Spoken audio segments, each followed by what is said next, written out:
बिस्मिल्लाहिर्रहमानिर्रहीम। अस्सलाम वालेकुम नाज़रीन इकराम, मैं हूं मखदूम शहाबुद्दीन और आप देख रहे हैं मेरा फेसबुक और यूट्यूब चैनल। उम्मीद करता हूं आप सब लोग बखैर वाफियत होंगे और जहां भी होंगे अपने अहले खाना समेत खुश भी होंगे और महफूज भी। नाज़रीन इकराम, इस वक्त पाकिस्तान की सियासत को यकसर तब्दील कर देने वाली खबर आ चुकी है और सुप्रीम कोर्ट ऑफ पाकिस्तान में जो गुज़श्ता समाअत थी नैब तरामीम के हवाले से, उसमें इमरान खान साहब का पाकिस्तान के अहम तरीन जजेस 5 रुकनी बेंच जो है उससे एक मुकालमा हुआ था। वो 37 मिनट का मुकालमा जो है उसके बाद फैसला तो महफूज हो गया, लेकिन अब एक बहुत बड़ा कदम उठाने का फैसला कर लिया है इमरान खान ने। इस हवाले से एक्सक्लूसिव डिटेल्स हैं जो आपके सामने रखनी है।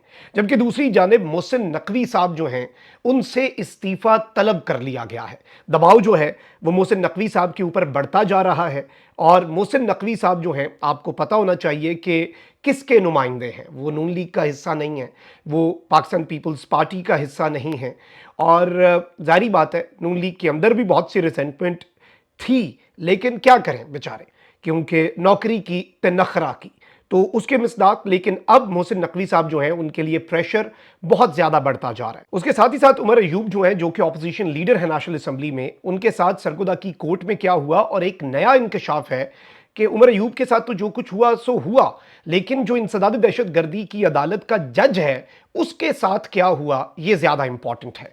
वहीं दूसरी जानिब जो अपोजिशन लीडर हैं सेनेट में शिबली फराज, उनके साथ भी एक अनहोनी हुई है।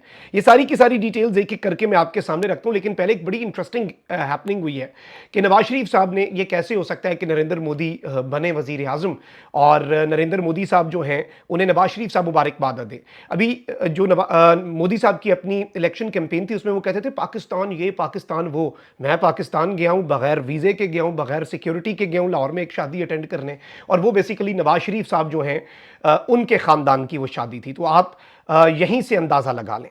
तो अब नवाज शरीफ साहब ने नरेंद्र मोदी को मुबारकबाद दी है और ट्विटर पर वीपीएन यूज करके नवाज शरीफ साहब ने मोदी साहब को गर्मजोशी से मुबारकबाद देते हुए कहा कि इलेक्शन में मुसलसल तीसरी कामयाबी भारतीय अवाम के एतमाद का इजहार है। हम नफरत को उम्मीद से बदलकर इसे 2 अरब इंसानों की तरक्की का मौका बनाएंगे।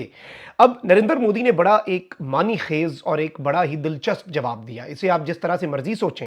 नरेंद्र मोदी ने कहा कि जी मैं आपके पैगाम को सराहता हूं। उन्होंने कहा कि भारतीय अवाम हमेशा अमन, सिक्योरिटी और तरक्की पसंद ख्यालात के हामी रहे हैं और भारतीय अवाम की सिक्योरिटी और खुशहाली हमेशा हमारी तरजीह रहेगी। नवाज शरीफ साहब ने कहा कि आइए मिलकर 2 अरब लोगों की किस्मत संवारते हैं। 2 अरब मतलब वो इंडिया और पाकिस्तान के लोगों की बात कर रहे थे। मोदी साहब ने कहा अमन, सिक्योरिटी और खुशहाली, ये चीज़ें जो हैं ये इंडियन अवाम की जो है ये मेरी प्रायोरिटी है। अब इसे आप जिस तरह से मर्जी परसीव कर लें।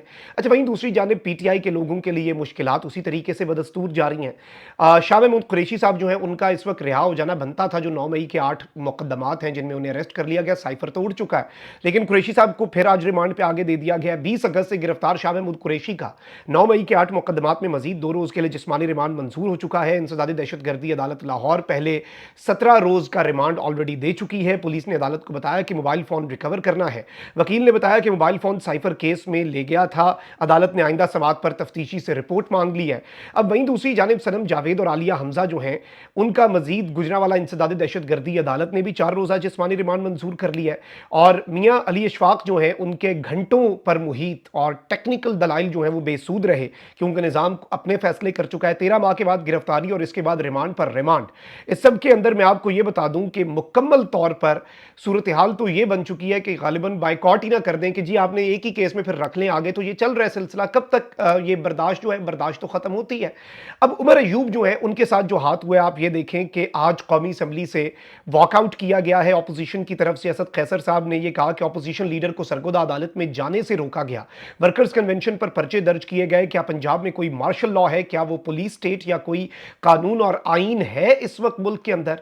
अच्छा, इस सब के اندر پاکستان تحریک انصاف کے ترجمان نے کہا ہے کہ جی عمر ایوب کو عدالت میں داخلے سے روکنے پر سپریم کورٹ پولیس گردی کے اس سیاہ ترین واقعے کا فوری نوٹس لے، وزیر اعلیٰ Punjab, home secretary Punjab, chief secretary Punjab اور ہوم سیکرٹری پنجاب کے خلاف سخت کارروائی جو ہے وہ کی جائے۔ لیکن یہاں پر عمر ایوب جو ہے انہوں نے ایک بہت بڑا انکشاف کیا ہے کہ ہمیں پنجاب پولیس اور دوسرے ذرائع نے بتایا کہ انسداد دہشت گردی عدالت سرگودا میں جج کو انٹیلیجنس ایجنسیز کے لوگوں نے یرغمال بنایا ہوا ہے۔ اب قاضی صاحب تو کہتے ہیں کہ میرے دور میں مداخلت نہیں ہوتی، کیا وہ اس بیان کے اوپر نوٹس لیں گے کہ ایک بیان ہی ہے نا، چلیں تحقیقات ہو جائیں، عمر ایوب صاحب ٹھیک کہہ رہے ہیں غلط کہہ رہے ہیں واٹ ایور۔ اب یہ ہیں جی قومی اسمبلی میں اپوزیشن لیڈر، اس کے ساتھ ہی ساتھ آپ کو یہ بھی پتہ ہونا چاہیے کہ سینٹ میں اپوزیشن لیڈر ہیں جی آپ کے شبلی فراز صاحب۔ اب اسلام آباد میں اپوزیشن لیڈر سینٹ جو ہے ان کا گھر تک محفوظ نہیں، عوام کا کیا حال ہوگا؟ شبلی فراز نے ایوان میں بات کی اور سی ڈی اے ان کے گھر کے باہر پہنچ گئی، ان افسروں کو سبق سکھایا جائے۔ یہ سینیٹر سیف اللہ بڑو جو ہیں انہوں نے سینٹ کے اندر گفتگو کی ہے، یعنی جو اپوزیشن لیڈر ہیں lower house of the parliament کے وہ بھی محفوظ نہیں ہیں، اور opposition leader of the upper house, یہ ہم میسج دے رہے ہیں basically this is what we are telling and portraying کہ یہ ہماری جمہوریت ہے۔ پھر آئی ایم ایف والے اور جب دوست ممالک کہتے ہیں جاؤ اپنے گھر میں پہلے مفاہمت کرو اور اپنے put your house in order first, پھر ہم سے پیسے لینا، پھر ہم جی بھاگے بھاگے آتے ہیں، لیکن آ کے فسطائیت کی اگلی پچھلی تمام حدیں جو ہیں وہ بھی پھلانگ دی جاتی ہیں۔ دس از ویری انفارچونیٹ۔ اب ذرا آگے بڑھتے ہیں ناظرین اکرام، عمران خان صاحب جو ہیں ان کے حوالے سے جو ایک بڑا ماسٹر سٹروک انہوں نے کھیلا اور پاکستان کی سیاست میں ایک بہت بڑا بھونچال آ سکتا ہے، اس پر آنے سے پہلے محسن نقوی صاحب جو ہے نا ان کے لیے مشکلات میں اضافہ ہوتا جا رہا ہے، اور محسن نقوی جو ہیں ان کے حوالے سے اب جے یو آئی، ویری انٹرسٹنگ کہ کرکٹ پر انہوں نے یہ بات کیا، لیکن جے یو آئی نے، جمعیت علماء اسلام نے T20 ورلڈ کپ میں بھارت کے ہاتھوں قومی ٹیم کی شکست پر chairman P C B Mohsin Naqvi صاحب جو ہیں ان سے مستعفی ہونے کا مطالبہ کر دیا ہے۔ چیئرمین پی سی بی کے بیان پر رد عمل دیتے ہوئے رہنما جے یو آئی حافظ حمداللہ نے کہا کہ ٹیم میں بڑی سرجری کے بجائے، محسن نقوی صاحب نے کہا ٹیم میں بڑی سرجری کرنی پڑے گی۔ آپ کہاں کے سرجن ہیں؟ آپ ہر چیز کے ایکسپرٹ بنے ہوئے محسن نقوی صاحب۔ یہی حافظ حمداللہ نے کہا کہ ٹیم میں بڑی سرجری کے بجائے جو خود ساختہ سرجن ہے، وہ جو چیئرمین بورڈ ہے، وہ مستعفی ہو جائے۔ یہ عطائی ڈاکٹر کے ہاتھ ٹیم چڑھ گئی ہے، یہ تو سرجری خراب ہی نہ ہو جائے۔ حافظ حمداللہ نے کہا کہ چیئرمین صاحب آپ کی سلیکٹ کردہ ٹیم نے قوم کی ناک کٹوا دی ہے، خود ساختہ سرجن چیئرمین بورڈ کے ذریعے سرجری نہیں، ملک و قوم کی گردن ہی کٹے گی۔ حافظ حمداللہ نے کہا کہ پی سی بی پر جب سے موجودہ چیئرمین کو مسلط کیا گیا تب سے ٹیم لڑکھڑا رہی ہے۔ محسن نقوی اتنے ہی باصلاحیت ہیں تو انہیں بنانے والے اپنا عہدہ بھی ان کو دے دیں، مطلب اگر اتنے ہی قابل ہیں، یہ ایک بڑا دلچسپ ٹانٹ ہے کہ آپ ساری چیزیں انہیں دے رہے ہیں، اگر اتنے ہی کمپیٹنٹ ہیں تو اپنا عہدہ بھی انہیں دے دیں، کیا پتہ وہ آپ سے بہتر چلا لیں۔ انہوں نے کہا کہ لگتا تھا کہ کرکٹ ٹیم کا چھوٹی سرجری سے کام چل جائے گا، لیکن آج کی انتہائی خراب کارکردگی کے بعد یقین ہو گیا کہ ٹیم میں بڑی سرجری ہوگی۔ یہ محسن نقوی صاحب نے گفتگو کی تھی تو اس کے اوپر رد عمل دیا۔ وہیں دوسری جانب پارلیمنٹ میں اپوزیشن لیڈر جو ہیں انہوں نے بھی اس حوالے سے گفتگو کی کہ محسن نقوی ہے کہاں پہ، وہ کرکٹ کھیلنے کیا ہوا ہے، نیو یارک میں مزے لوٹ لے، وہاں پر کام کیا ہے اس کا؟ سرگودا عدالت میں ہمیں داخل نہیں ہونے دیا گیا، عدالت کے باہر کھڑے تھے اور ضمانتیں ہماری منسوخ ہو گئیں، اس کے اوپر نوٹس ہونا چاہیے نا۔ یہ ضمانتیں منسوخ کرنے کا کیسا طریقہ ہے کہ عدالتیں تک محفوظ نہیں ہیں، جج تک محفوظ نہیں ہیں؟ یہ ہمارے ملک کے حالات بن چکے ہیں، انفارچونیٹ ریالٹی ہے یہ۔ اچھا وہیں دوسری جانب پاکستان تحریک انصاف پریشر تو بلڈ کر رہی ہے۔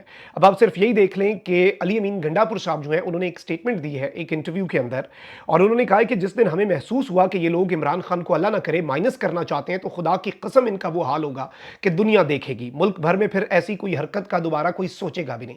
اچھا وہیں دوسری جانب شوکت بسرا صاحب جو ہیں انہوں نے کہا کہ پنجاب میں جنگل کا قانون ہے، عمران خان نے فیصلہ کیا ہے کہ جلسہ اور جلوس ہوگا، آخر میں لانگ مارچ ہوگی، اور لانگ مارچ کے بعد اسلام آباد میں وہ دھرنے کی طرف چیزیں جو ہیں وہ جائیں گی۔ اب یہ ایک ڈیولپمنٹ تو امپورٹنٹ ہے کہ پی ٹی آئی اپنا پریشر بلڈ اپ کر رہی ہے، لیکن خبر جو میرے پاس ہے وہ زیادہ اہم ہے۔ خبر ناظرین کرام یہ ہے کہ سپریم کورٹ کی جو 37 منٹ کا مکالمہ تھا اس میں آپ کو پتا ہے کہ سب ججز نے عمران خان صاحب کو کہا نہیں آپ سارے سیاستدان بیٹھیں، یہی مسئلے کا حل ہوگا، ورنہ تاریخ میں خان صاحب کسی کو موقع نہیں دینا چاہ رہے کہ کل کو کوئی کہے کہ نہیں جی ملک تباہ ہو گیا، آپ یہ کرتے تو یہ ہو جاتا۔ حجت جو ہوتی ہے نا وہ عمران خان تمام کر رہا ہے۔ انہوں نے اپنے سپریم کورٹ کے اندر دلائل کے اندر بھی قاضی صاحب کے سامنے 9 مئی کا ذکر بھی کر لیا، 8 فروری کے الیکشنز کے حوالے سے اپنی اپلیکیشن کا ذکر بھی کر لیا۔ کل کو قاضی صاحب یہ نہیں کہہ سکیں گے کہ میرے پاس یہ چیز نہیں آئی۔ اب خبر یہ ناظرین کرام کہ پی ٹی آئی نے حکمران جماعتوں یعنی کہ نون لیگ اور پیپلز پارٹی سمیت تمام جو پولیٹیکل پارٹیز ہیں ان سے مذاکرات پر مشروط آمادگی کا اظہار کر دیا ہے۔ بانی پی ٹی آئی نے سیاسی جماعتوں سے بات چیت کا سپریم کورٹ آف پاکستان کا مشورہ ماننے کا فیصلہ کر لیا ہے، اور ذرائع تحریک انصاف کے مطابق سیاسی جماعتوں میں سنجیدہ اور با اختیار افراد سے بات ہو سکتی ہے۔ بانی پی ٹی آئی معاملے پر سپریم کورٹ آف पाकिस्तान को ख़त लिखने जा रहे हैं और इस हवाले से क़यादत को ज़रूरी हिदायत जो है वो भी दे दी गई हैं। बानी पीटीआई ने ख़त का ज़रूरी मतन भी पार्टी क़यादत को नोट करवा दिया है ताकि उस हवाले से चीज़ें आगे चलें। यानी in the coming days Imran Khan साहब का एक letter as a continuation of the discussion between the 5-member bench and Imran Khan in the previous hearing of NAB amendment case, जिसके बाद वो आखिरी हेयरिंग थी, फैसला तो महफूज कर लिया। अब राब्तों के लिए बानी पीटीआई ने सुप्रीम कोर्ट को जो खत लिखना है उसके लिए लीगल कमेटी का इजलास जो है वो भी आज तलब किया गया है और पीटीआई लीगल कमेटी इजलास में बानी पीटीआई के खत के नुकात को हतमी शक्ल दी जाएगी। खत में सियासी और मुआशी सूरत हाल और मुल्क को दरपेश चैलेंजेस कम करने का हवाला भी दिया जाएगा। खत में मैंडेट और पीटीआई रहनुमाओं और वर्कर्स पर केसेस में फेयर ट्रायल जो है उसका भी बाज़ाब्ता तौर पर मुतालबा जो है वो किया जाएगा। तो ये भी एक बड़ी अहम तरीन चीज़ है, एक बड़ी इंपॉर्टेंट डेवलपमेंट है और ये खबर जो है ये पाकिस्तान की सियासत में किसी बहुत बड़े भूचाल से कम नहीं है। ये चीज़ आप ज़हन नशीन रखिएगा कि this news has a lot of implications और इमरान खान साहब जो हैं वो अपनी तरफ से उनकी ये कोशिश है कि कोई कसर ना छोड़ी जाए, कि कल को कोई ये ना कह दे कि जी इस तरह आप कर लेते तो ये हो जाता, इस तरह आप कर लेते तो ये हो जाता, ये हो जाता, फलां हो जाता, ढिमका हो जाता, इस तरह हो जाता। तो अब कोई कम अज़ कम कोई बात नहीं कर सकेगा। और सुप्रीम कोर्ट ऑफ पाकिस्तान में भी जो एक काम करने की खान साहब के साथ कोशिश की गई कि जी सारा प्रेशर जो है, सारा वजन जो है वो खान साहब के ऊपर डाला जाए। आपको लगता है कि इमरान खान साहब इस खत के अंदर इजीली मशरूत आमादगी होगी मुज़ाकरात पे, फिर सुप्रीम कोर्ट को भी कुछ उसके फ़र्ज़ याद करवाए जाएंगे, सियासतदानों के फ़र्ज़ हैं। तो आप ये ना समझिएगा कि खान साहब एवं ही कोई स्ट्रोक खेलते हैं, उनका हर स्ट्रोक आजकल एक मास्टर स्ट्रोक होता है और पॉलिटिकली अगर हम देखें तो वो एक मास्टरपीस होता है। इमरान खान आजकल पॉलिटिकली जितने बेहतरीन चालें चल रहे हैं, सिस्टम को घुमा रहे हैं ना डियाला जेल के उस 8 बाय 10 के छोटे से सेल में बैठ के, नागुफ्ता बेहालत है उस सेल की, लेकिन ये इमरान खान ही है। एक तो अवाम की सपोर्ट, दूसरा अल्लाह का करम और तीसरा फिर खान साहब जो हैं वो अब एक एक चीज़ फूंक फूंक के कदम रख रहे हैं और ऐसा घेर रहे हैं कि अगले को भी नहीं समझ आती कि वो घेरा गया। अब बहुत ख्याल रखिए। अल्लाह निगहबान। पाकिस्तान जिंदाबाद।